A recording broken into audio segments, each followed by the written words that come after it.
เป็นสำหรับคลิปนี้เนาะพี่น้องก็คือปลูกกระโพดจากไรถึงสิได้1 ล้านคลิปนี้เนาะพี่น้องผมสิมาบอกให้ฟังเด้อแปลงกระโพดที่ท่านเห็นอยู่ในขณะนี้ก็คือเป็นกระโพดถอดดอกหรือเรียกว่ากระโพดเมล็ดพันธุ์ซึ่งทางหมู่บ้านของผมเนี่ยนิยมปลูกกระโพดชนิดนี้เนื่องจากให้ผลตอบแทนสูงนะครับแต่ก็มีความเสี่ยงสูงเช่นเดียวกันนะครับประเด็นก็คือว่ากระโพด1 ล้านบาทต่อชุดต่อครั้งเนี่ยมันต้องปลูกจากไรเนาะสำหรับวันนี้ก็สิมาบอกพี่น้องฟังซึ่ง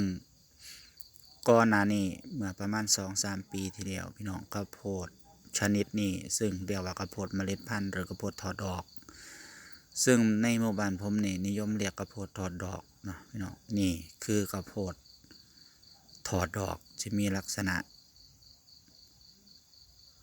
ปกติทั่วไปแต่ว่าวิธีการทำมันแตกต่างกับการปลูกข้าวโพดเรียกว่าหัวอาหารสัตว์ทั่วไปข้าวโพดเมล็ดพันธุ์จะมีวิธีการปลูก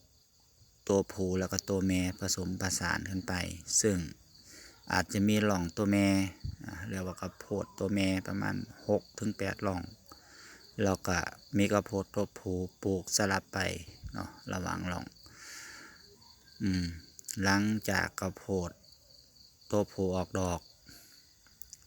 กับตัวแม่ออกดอกพอผสมพันธุ์แล้วเขาก็สิตัดตัวผู้ออกหลังจากที่ข้าวโพดตัวแม่เขาดอกเขาฟักเขาก็จะถอดดอกออกเพื่อการขยายพันธุ์ซึ่งมันก็มีกระบวนการนะในตัวของเขาเองอันนี้ผมเองก็ขออธิบายประมาณนี้เนาะทีนี้1 ล้านบาทเนี่ยของกระโพดเนี่ยต้องปลูกประมาณจากไรนะพี่น้องซึ่งกระโพดทั่วไปนี่ถ้าเป็นกระโพดหัวหารสัตว์4 เม็ดไปขายนี่ก็อาจจะเนาะใส่ไรใส่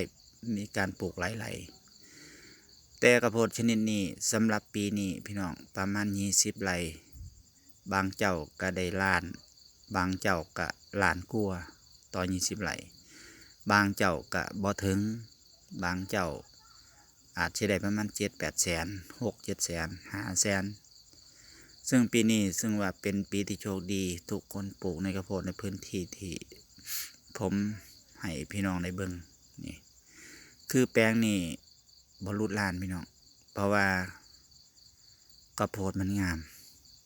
ซึ่งเฉลี่ยแล้วก็อยู่ประมาณไรละ2 ตันกว่าเล็กหน่อยนะก็บ่เกิน2 ตันร้อย2 ตัน 2เฉลี่ยแล้วนะทั้งนี้ทั้งนั้นก็ต้อง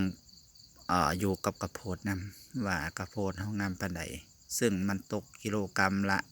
26 บาทต่อกิโลอันนี้คือบ่ได้ซีดเฉพาะเมล็ดนะเขาจีหักฉีกแค่เปลือกออกซึ่ง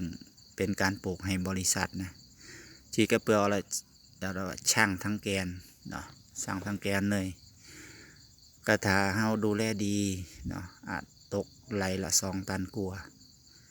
ถ้าดูแลโดยประมาณก็อาจจะได้ไรละตัน7 ตัน 8เนาะทีนี้แปลงนี้20 ไรเนาะพี่น้องซึ่งก็มีหลายเจ้าที่เพิ่นหักมา20 ไรได้ประมาณ1 ล้านหรือ1 ล้านกว่าเล็กน้อยนะนี่เป็นกระโพดถอดดอกซึ่งนิยมปลูกกันอย่างแพร่หลายในบ้านผมนะพี่น้องอันนี้ก็มาบอกสู่พี่น้องฟังนะก็บ่ได้ปลูกได้ทั่วไปพี่น้องมันอยู่กับผู้เพิ่นจัดสรรให้ปลูกเด้อเป็นเรียกว่าเป็นลูกขายของบริษัทนะอันนี้เป็นกระโพดปลูกส่งให้บริษัทสำหรับคลิปนี้เนาะพี่น้องต้องขอบคุณทุกการรับชมนะก็นี่มาแชร์ประสบการณ์ให้พี่น้องได้ฟัง